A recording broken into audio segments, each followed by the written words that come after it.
Good day.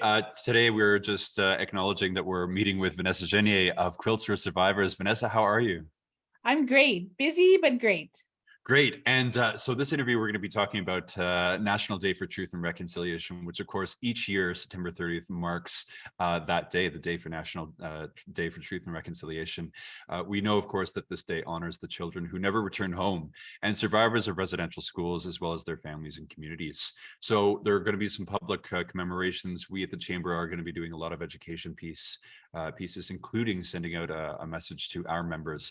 But I mean, the purpose of our meeting today, Vanessa, is to talk about the amazing and nationally recognized initiative that you've undertaken.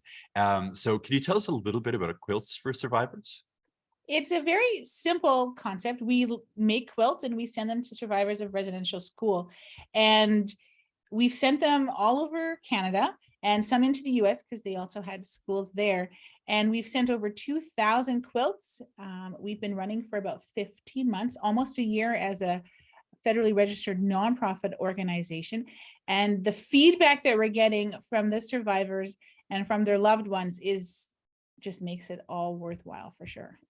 Absolutely. And, in the entire process and history of the residential schools, we know that, records are hard to come by. So, Mhm. how are you connecting with some of the survivors and how are you able to reach them and tell them about your program? Social media is a great way to get it out there. When I first started my initiative, I thought I would just be sending them to First Nations and then they would find a way to honor their survivors that were still living. But since then, survivors are contacting us and saying, hey, my grandmother got a quilt, or my mom, or my sister, or my friend, or we've heard about your project through social media. We also have a great website. So people are literally just going on the website and asking for a quilt for themselves or for a loved one, or in some cases, their whole family, because they've all attended residential school. And then we just go down our list and fill them out as we get quilts completed. That's astounding. And I mean, obviously, these are all done by hand and well, with the help of a little bit of technology, probably. But I mean, for the most part, it's all you. How long does it take for a quilt from start to finish?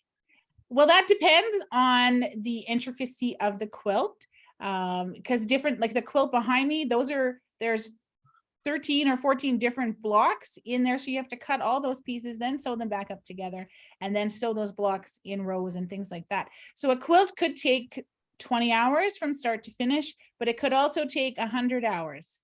I've done a few where it's like, hundreds of, 100 hours, days, months to complete these quilts. So it just depends, but there's lots of love in all of the quilts that we ship out. I can certainly sense that, particularly from the piece behind you as well, and some of the things that I've seen on social media, particularly through your Facebook page. Where do you draw the inspiration from when making the designs for the quilts?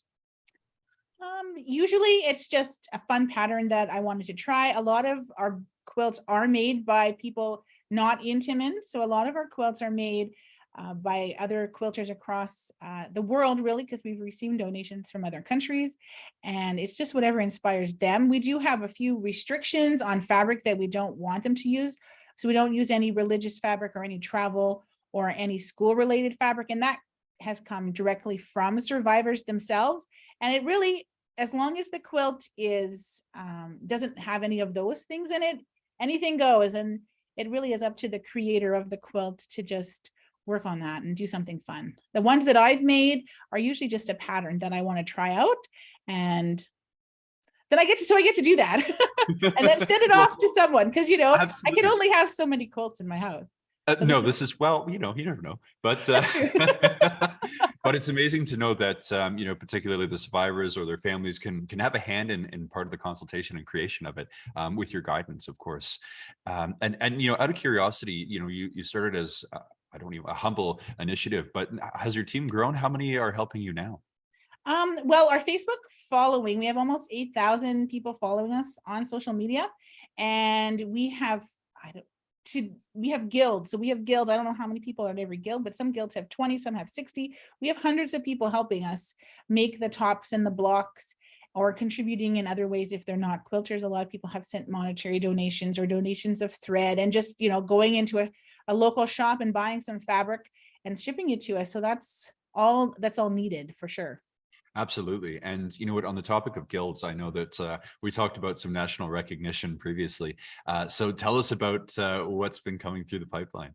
Well, I've given presentations to many guilds across Canada, and I was able to go to Vancouver this year for Quilts Canada National Conference, and that's held annually.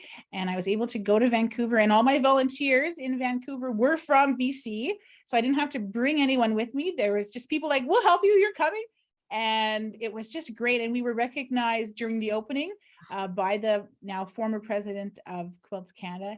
And then they've invited us to Halifax, which is next year, to participate in that. And they've actually given us our booth. So we don't have to pay for our booth this year. Next year, it was a gift from Quilts Canada. That's amazing. And I know that in British Columbia, they have such, wonderful at the Squamish First Nations and of course the Tsleil-Waututh First Nations. They are so wonderfully artistically inclined as much as you are, obviously. So it's so nice to see that level of national recognition. Yes. Well, I have a few more questions if you don't mind. Nope. What do you want our chamber members to know about your initiative? If you were to leave us with, sort of one impression. It's a great journey to join us on. Even if you don't quilt, there's lots of other things that you can do. And if you're one of our chamber members, then we're located here in Timmins, just on Spruce Street South. And you can come into the studio and check it out and see what we're all about. And everything that we do is by donations and sponsorships. So if you're looking to give a little back to the community or trying to find a tangible way to get involved in truth and reconciliation, this is a great project to do that.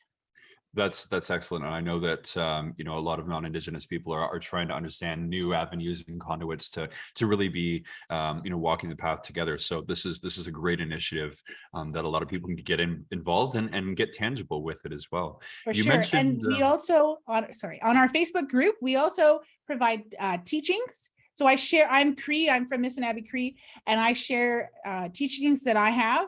I explain some of our cultures and our traditions, and we're looking towards the future and having some elders and other people who are knowledge carriers to come on and just share a bit of their culture and their traditions with our volunteers, because a lot of people want to get involved and want to get to know what's going on and how can we best, they're thinking of their quilt tops and they don't want to offend anyone. If I'm on the East Coast, what should I be doing? If I'm on the West Coast, how does that differ? And so people really want to also be educated and just know about our nations across Canada. Oh, it's so exciting. And, I know we talked about donations and potentially getting involved. Facebook is an option and we'll certainly share that. What's the best way to get in touch with you? Well, our website is really great. Facebook is definitely where we're most active because it's just an easier way to use it. A lot of our volunteers, and myself included, are not that inclined, but we're also on Instagram and we're on TikTok. And if you want to learn to quilt, the quilt behind me is actually our next class quilt. And we do Zoom teachings classes with people all across Canada, and we get together and we sew those blocks together. And that's a lot of fun. That's an amazing initiative and clearly very accessible for anybody. I mean, you don't even need to leave the comfort of your home and you can learn something so impactful and powerful. Vanessa, thank you so much, Chief Miigwech, for taking the time to speak with us today. I'm so excited about your initiative and we're so happy to share. Thank you, Miigwech. It's such an honor.